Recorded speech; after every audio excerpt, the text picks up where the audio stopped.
आपण हळदी कुंकू म्हणतो ना त्याच्यात एक दृष्टिकोन येऊ शकतो. हा. पण माझ्या आईचा हा भाव होता, तिने कायम हळदी कुंकवाला तिच्या लग्न न झालेल्या मैत्रिणी किंवा नवरा गेलेल्या मैत्रिणी यांना सुद्धा बोलवलंय. कारण हळदी कुंकूचं उद्दिष्ट होतं भेटूया ग.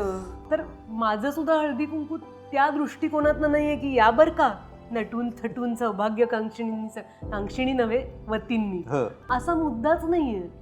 भेटूया, मला तुला गजरा फुलं देऊ देत, मला तुझी ओटी भरू दे, हळदी कुंकू लावायला मिळू दे, मी लावते हळदी कुंकू. मला खूप छान वाटतं. कुणीतरी गावाला जाणार असतं, मला अजून किती चेहरे लक्षात आहेत की मला हळदी कुंकू लावणारे चेहरे किंवा मी लावताना त्यांचे जवळ आलेले चेहरे. कुणाच्या तरी डोळ्यात असतं की कधीतरी माझ्या आईने लावलं असेल मला, किंवा मला कुणाचा तरी स्पर्श असा झाला. ह्या किती अबोल गोष्टी आहेत